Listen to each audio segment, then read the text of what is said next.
দিদিদের বাড়িতে। তো গাড়ি এখনো রেডি হয়নি, হাতিবাগান যাব হচ্ছে একটা চুড়িদার বানাতে দিয়েছিলাম, সেই মেলা থেকে কিনেছিলাম, একটা মেলায় গেছিলাম কদিন আগে, তোমরা দেখেছো মনে আছে কিনা জানি না। তো যাই হোক, ওখান থেকে একটা চুড়িদারের পিস কিনেছিলাম, তো ওটাই বানাতে দিয়েছিলাম, আমি আর দিদি সেম সেম কিনেছিলাম। তো খুব বাজে বানিয়ে দিয়েছে, যেখান থেকে বানাই আমি সেখানে দিইনি, এবারে অন্য একটা জায়গায় দিয়েছিলাম। ওখান থেকে দিদি ব্লাউজ বানিয়েছে এর আগে দুটো, তো ওখানে দিয়েছিলাম, খুবই বাজে ফিটিংসটা, এত বাজে, প্যান্টটা এত বাজে বানিয়ে দিয়েছে। এই নিয়ে আমি 4 নম্বর বার যাচ্ছি ঠিক করানোর জন্য। তো দেখি আজকে তো কিছু একটা বলতেই হবে, এরকম করে তো আর হয় না। পুজোর আগে কতবার একটা প্যান্ট অন্য শেপের করে দিয়েছে, পেন্সিল প্যান্ট করে দিয়েছিলাম পাটিওয়ালা প্যান্ট করে দিয়েছে।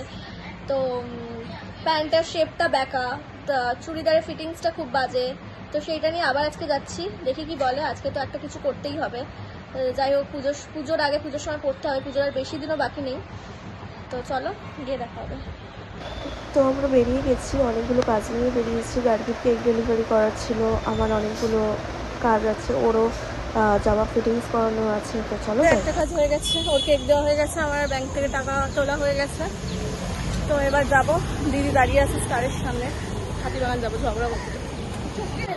একটা মানুষের টাইম রয়েছে, ঠিক আছে, আমরা চাইছি এই পিসটার দাম অনেক, তোমাকে বেকার আমি মজুরিটা দিয়েছি, ধরো তুমি পিসের দাম দাও, নদীর মজুরি পিসের দাম তো ধরে যাবে, তো তোমরা যেখানে বানাবে সেই জায়গাটা আমাকে বিলটা আমাকে দিয়ে দাও, তো বিলটা আমি এখন থেকে কি করে বিল দেবো? তুমি আগে আমাকে এ করো, তারপর তো আমি দিয়েছি তোমাদের, সেটাই বলতে চাইছি, আমি বিলটা আমি দিয়ে দেবো, তুমি বিলের দাম দিয়ে দেবো। হ্যাঁ হ্যাঁ, সেটাই তো আমি বললাম, না তোমারটা বাকি এনেছি, আমি বিলটা আমাকে দেবেন, আমি না এই যে এটা দিবি না।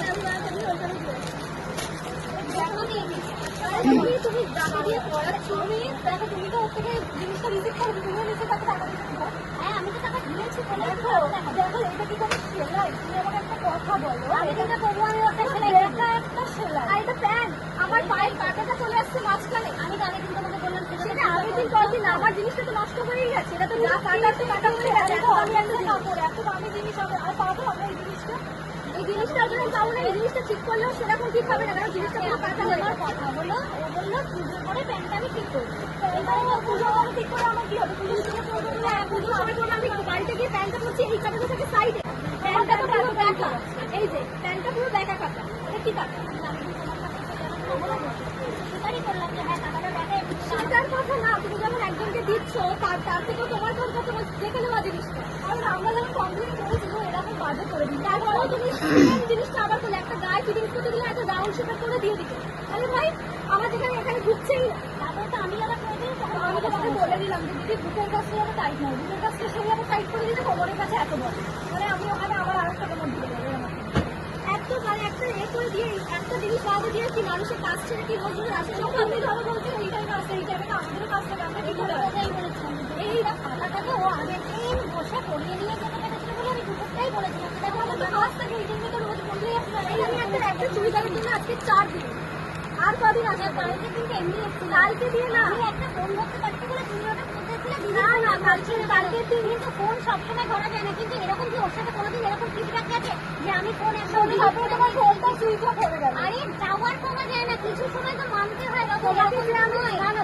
তোমার একটা ফোন আমি যদি না ধরি তাতে আমার বিশাল কিছু হয়ে যাবে, এই তো ফোনটা কি বলো তো, আমার হ্যারাসমেন্টটা তো হচ্ছে না, কিছু ছিল না, আজকে যদি ফোনটা করতে পারি না হয়তো অসুবিধা আছে, তোমার ফোন লাগাতে পাঠিয়েছো কিন্তু কালকে দিন আমি তো ওখান থেকে তো দেখলেই ঝগড়া টগড়া করে এলাম। তো এই দাদার কাছে এসেছিলাম, এই দাদার কাছ থেকে আমি মানে জামা কাপড় ফিটিংস করি, হাতা লাগাই, তো এই দাদার কাছে নিয়ে আসলাম। দেখো দাদা পুরো খুলে তারপরে জামাটা ঠিক করছিল, পুরো সেলাইটা ব্যাকা ছিল আর ফিটিংসটা একদমই ছিল না, সেই জন্য পুরো সেলাইটাই খুলতে হয়েছিল। তো চলো, তারপর আমি হাতিবাগান থেকে এসেছি সুপ্রিয়ার বাড়িতে, কারণ আজকে সুপ্রিয়ার জন্মদিন। তো অনেকটা দেরি হয়ে গেছিলো, সেই জন্য আর আমি মাঝখানে ভিডিও করতে পারিনি। তো একেবারে ডিরেক্টলি চলে এসেছি সুপ্রিয়ার বাড়িতে।